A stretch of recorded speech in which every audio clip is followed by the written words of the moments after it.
Hello అండి, అందరికీ నమస్కారం. వెల్కమ్ టు మా పల్లె వంట. ఎలా ఉన్నారు? అందరూ బాగున్నారా? మేము కూడా చాలా చాలా బాగున్నాము. ఈరోజైతే మన వ్లాగ్ కంటిన్యూ అవుతుంది, చూసేసేయండి.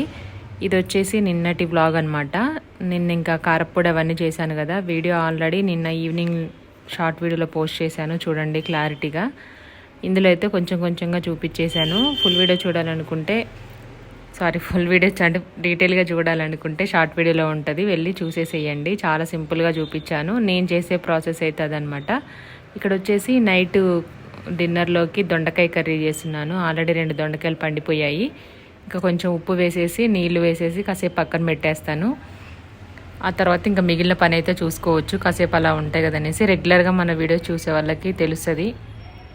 నేను ఏ కూరగాయలు కడిగినా అలా ఉప్పు వేసి పక్కన పెట్టేస్తాను, గిన్నెలో పెట్టేసుకొని. ఇంకా అదే గిన్నె దాన్ని వంట అయిపోయేంత వరకు ఆ 1 అవర్ 2 అవర్స్ అట్లా దానికే కిచెన్ వేస్టేజ్ మొత్తం దాంట్లోనే వేసేస్తాను అనమాట, కూరగాయలు కానీ ఏదైనా. ఇక్కడ వచ్చేసి కరివేపాకు మునగాకు కారం కోసం రెడీ చేసుకుంటున్నాను. అన్నీ సపరేట్గా తీసుకుంటాను నేను, ఎందుకంటే అన్ని పోపు గింజలను ఒకేసారి మిక్స్ చేసుకున్నాం అనుకోండి, వేరే వేరే వంటకి వేరే వేరే ఐటమ్స్ వాడాల్సి వస్తుంది. ఒకదానికి శనగపప్పు వేస్తాం, ఒకదానికి ఆవాలు జీలకర్ర వేస్తాం. కాబట్టి కొంచెం మాత్రమే తాలింపు కోసం కలిపి పెట్టుకుంటాను తాలింపు గింజలు అనేవి. మిగిలినవన్నీ సపరేట్గానే ఉంచుకుంటాను. శనగపప్పు, మినప్పప్పు, జీలకర్ర, ఎండుమిర్చి, వెల్లుల్లిపాయలు, ఒక 10 వరకు మెంతులు, ఒక 10 వరకు మిరియాలు, అలాగే నచ్చితే 2-3 స్పూన్ల నువ్వులు తీసుకోవచ్చు. టేస్ట్ బాగుంటుంది, హెల్త్కి కూడా మంచిది కాబట్టి అన్నీ తీసుకున్నాను నేను. ఇంకా జీలకర్ర కూడా, ధనియాలు కూడా, అవి కూడా సేమ్ 1 స్పూను 1.5 స్పూన్ వరకు జీలకర్ర, పెద్ద స్పూన్ అయితే టీ స్పూన్ అయితే. ధనియాలు వచ్చేసి ఒక 3 స్పూన్స్ వరకు తీసుకోండి. ధనియాలు, శనగపప్పు, మినప్పప్పు సేమ్ క్వాంటిటీ తీసుకోవాలి, అప్పుడు టేస్ట్ చాలా బాగుంటుంది. అంతే సింపుల్గా, ఇంకేం ఎక్కువేమి వేయను. అవన్నీ కూడాను కొంచెం ఆయిల్ వేసుకొని ఫ్రై చేసుకొని ఆ తర్వాత ఇంకా మునగాకు ఫ్రై చేసుకోవడమే. చాలా సింపుల్. అన్నీ సపరేట్ చూపిస్తున్నాను. యాక్చువల్గా చేసుకుంటూ చూపించవచ్చు, కానీ షార్ట్ వీడియోలో ఏమవుతుందంటే ఒక్కొక్కటి వేసేసరికి మనకి టైం అంతా లెంతీగా అయిపోతుంది. మళ్ళీ దాన్ని ఎడిట్ చేసుకునేసరికి కనీసం ఒక 10 to 15 మినిట్స్ అయినా వస్తుంది. దాన్ని ఒక 1 minute 50 seconds అలా చేయాలంటే చాలా కష్టం అవుతుంది అనమాట ఎడిట్లో కట్ చేసేటప్పుడు. అందుకోసమే అన్నీ రెడీగా పెట్టుకుంటున్నాను. ఫుల్ వీడియో అనుకోండి, ఎందుకంటే టక్ మనం వీడియో ఆన్లోనే ఉంటుంది కాబట్టి తీసుకొని యాడ్ చేసుకుంటూ ఉంటాం, కొంచెం లెంతీగా ఉంటుంది కాబట్టి. ఇక్కడ వచ్చేసి నువ్వులు తీసుకున్నాను కదా, తింటున్నాను. నువ్వులు ఒకటి, ధనియాలు, కొన్ని కిచెన్లో ఉండేవి జీలకర్ర, ఇంకా అది కనిపిస్తే చాలు నోట్లో వేసేసుకుంటాను నేను. చాలా ఇష్టం నువ్వులు అంటే. తెల్ల నువ్వులు అందులో వేయించి తింటే చాలా బాగుంటుంది టేస్ట్. ఇంకా ఒకసారి తింటూ ఉంటే అలవాటు అయిందంటే ఆటోమేటిక్గా చెయ్యి డబ్బా దగ్గరికి వెళ్ళిపోతుంది. నేను జీడిపప్పు, బాదం పప్పు, ఈ డ్రై ఫ్రూట్స్ కూడా అంత ఘనంగా తీసుకొని తినను, కానీ ధనియాలు ఇట్లా నువ్వులు లాంటివి మాత్రం ఖచ్చితంగా తీసుకొని తింటాను. ఫస్ట్ అయితే కొంచెం ఆయిల్ వేసేసుకున్నాము 2 స్పూన్స్. దాంట్లోనే కొంచెం చింతపండు కూడా వేసుకోవాలి, మర్చిపోయాను. కాకపోతే చింతపండు పప్పులు ఫ్రై అయిన తర్వాత వేసుకుంటేనే బాగుంటుంది. కొంచెం సిమ్లో మీడియం ఫ్లేమ్లో అడ్జస్ట్ చేసుకుంటూ దోరగా వేయించుకోవాలన్నమాట. కొంచెం హీట్ అయ్యేంత వరకు, కొంచెం ఆయిల్ అనేది పప్పులు హీట్ అయిన తర్వాత సిమ్లో పెట్టేసుకొని మంచి కలర్ వస్తుంది, స్మెల్ కూడా తెలుస్తుంది మనకి వేగిపోయాయని. ఇవి మాడిపోతే కారం టేస్ట్ అంతా చేంజ్ అవుతుంది. కాబట్టి అంటే దగ్గరగా ఉండి చాలా జాగ్రత్తగా వేయించుకోవాలి, అప్పుడే మనకి కారం తెలుస్తుంది. టేస్ట్ అంతా కూడాను మనకి మునగాకులో ఉండదు, మనం చేసే ఈ పౌడర్లోనే ఉంటుంది అనమాట.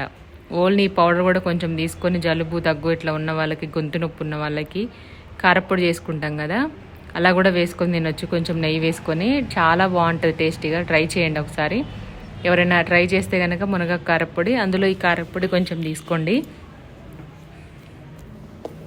మొత్తానికైతే ఫ్రై అయిపోయాయి కదా, ఇట్లా అవ్వాలి, గోల్డెన్ బ్రౌన్ కలర్లోకి అయిన తర్వాత తీసుకొని ఒక ప్లేట్లో తీసుకొని చల్లార్చుకోవాలి. చల్లారిన తర్వాత మిక్సీ జార్లో వేసుకొని టేస్ట్కి సరిపడా సాల్ట్ యాడ్ చేసుకొని పౌడర్ చేసేసుకోండి. ఇప్పుడు అదే ప్యాన్లో ఆయిల్ ఏమి అవసరం లేకుండా అలాగే పెట్టేసుకొని స్టవ్ ఆన్ చేసుకొని మనం తీసుకున్న 2 కప్పుల మునగాకి ఒక పిరికెడు కరివేపాకు వేసేసుకోవాలి. అన్నీ కూడా ఆల్రెడీ నేను ముందు బ్లాగ్లో చూశారు కదా, నీట్గా అంతా ఆకులన్నీ తెంపేసి ఏమీ కొమ్మలు ఏమీ లేకుండా వాటర్లో 2-3 సార్లు కడిగి ఫ్యాన్ గాలికి అయితే పెట్టేశాను. మంచిగా డ్రైగా అయిపోయింది. నైట్ అంతా అలాగే పెట్టేశాను, కొంచెం కూడా తడి లేకుండా ఉందన్నమాట.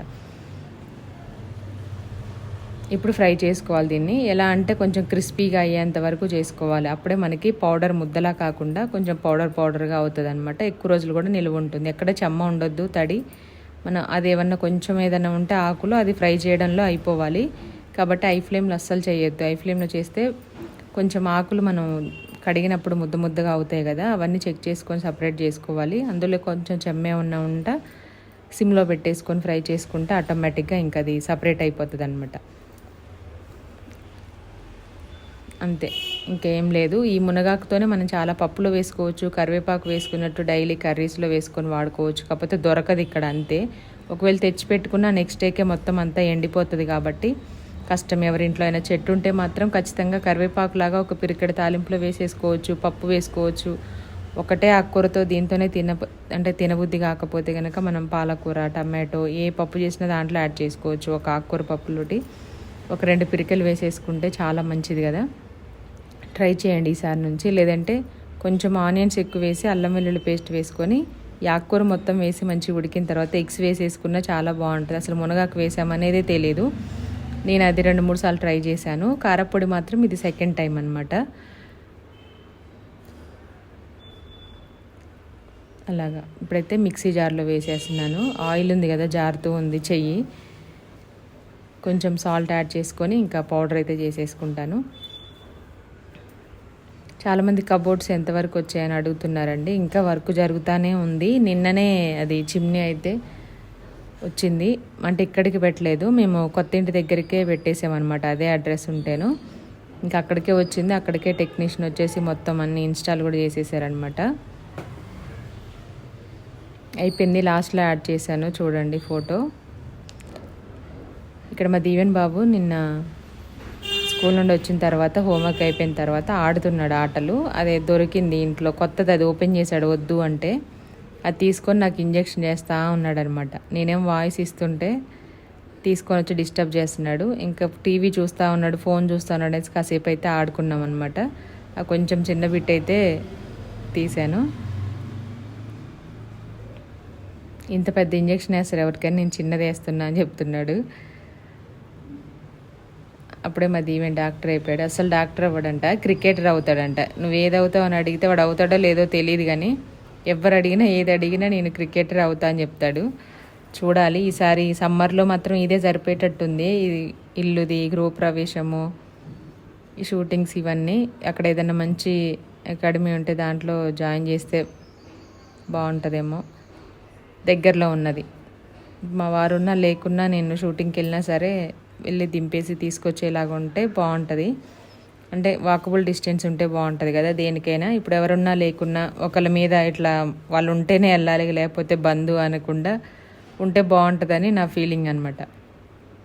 ఇక్కడేమో దొండకాయ కర్రీ చేస్తున్నాను. స్టవ్ ఆన్ చేసి ప్యాన్ పెట్టేసుకొని కడాయి పెట్టాను. దాంట్లో కొంచెం ఆయిల్ యాడ్ చేసుకొని తాలింపుకు సంబంధించినవన్నీ వేసేసుకున్నాను. దొండకాయ ఆల్రెడీ కట్ చేసి పెట్టాను. ఈసారి రౌండ్గా కట్ చేశాను, ఎందుకంటే నాకు మా దీవెన్ బాబుకే కాబట్టి మాకు నచ్చినట్టుగా కట్ చేసాం ఈజీగా. దీవెన అని వాళ్ళ నాన్న ఉంటే మాత్రం సన్నగా పొడవుగా కట్ చేయాలి దొండకాయలు. కూరగాయలు కూడా వాళ్ళ ఇష్టం అనమాట, ఇలా వద్దు ఇలా అని. మేమిద్దరే కాబట్టి ఎలాగో అడ్జస్ట్ అయి తింటాం. దీవెనకి అంత పర్టికులర్గా ఏమి ఉండదు, తిన్నామా లేదా అని అంతే. ఏదైనా కారం లేకుండా ఉంటే ఏదైనా తినేస్తాడు అంతే.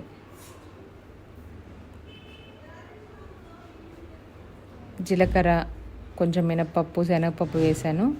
ఆవాలు వేసిన తర్వాత కొంచెం ఫ్రై చేసుకొని కట్ చేసుకున్న ఆనియన్స్ వేసేసుకోవాలి. తర్వాత పసుపు, కొంచెం కరివేపాకు, అలా దొండకాయ ముక్కలు వేసేసుకొని మూత పెట్టేయాలి. ఈ కడాయి ఆల్రెడీ మీరు చూసే ఉంటారు చాలామంది, ద ఇండస్ వ్యాలీలో తీసుకున్నాం అనమాట. మీకు ఒకవేళ కావాలనుకుంటే ట్యాగ్ చేస్తాను చూడండి.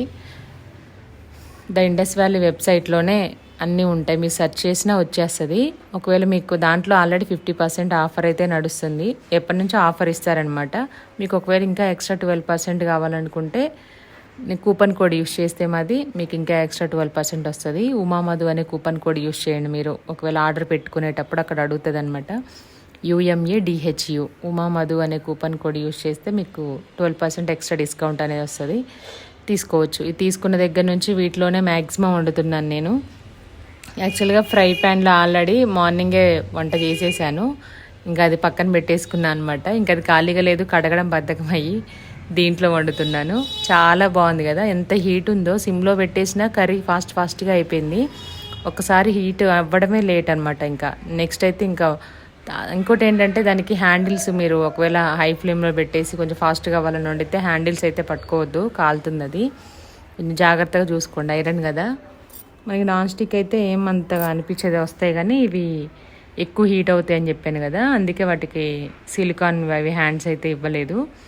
క్వాలిటీ మాత్రం చాలా బాగుంది. ఇది నేను 1/2 కిలోనే అవుతుంది అనుకున్నాను, కిలో వరకు కర్రీ చేయొచ్చు. నేను వేసిన దొండకాయలన్నీ 1/2 కిలో పైనే ఉన్నాయి. అయినా సరే ఆ కడాయి చూస్తే చిన్నగా ఉంది కానీ ఎన్ని పడుతున్నాయో.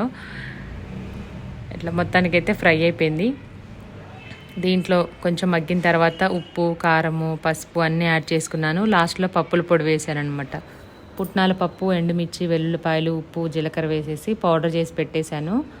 ఆల్రెడీ నేను ఒకసారి ఉగ్గాని బజ్జీ చేసా కదా, అప్పుడే చేసేసి పెట్టేసుకున్నాను అనమాట. ఏ ఫ్రై చేసినా దాంట్లో కొంచెం అయితే వేసేస్తున్నాను, మీరు చూసారు కదా ఆల్రెడీ. అలాగా మొత్తానికైతే దొండకాయ ఫ్రై కూడా అయిపోయింది.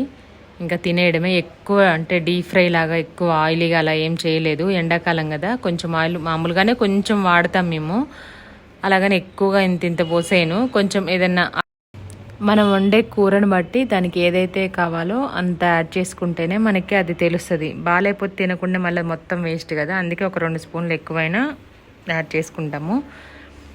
అలాగా స్టవ్ ఆఫ్ చేసిన తర్వాత హీట్ ఉంటుందని చెప్పాను కదా, ఆ హీట్తోనే పప్పుల పొడి మొత్తం మగ్గిపోయింది అనమాట. ఇంకా తర్వాత దాన్ని ఒక 10 మినిట్స్ 20 మినిట్స్ వరకు కూడా ఆ హీట్ అలాగే ఉంది. తర్వాత గోరువెచ్చగా అయిందనమాట. అవ్వగానే వెంటనే ఇంకా తినేసాము రైస్ పెట్టేసుకొని. ఇదైతే లంచ్. చాలా బాగా వచ్చింది కర్రీ. ఇదనమాట మన ఇంట్లో ఫిట్ చేసిన చిమ్నీ. ఇలాగైతే వచ్చింది. ఇంకా నెక్స్ట్ అక్కడ నుంచి కబోర్డ్ స్టార్ట్.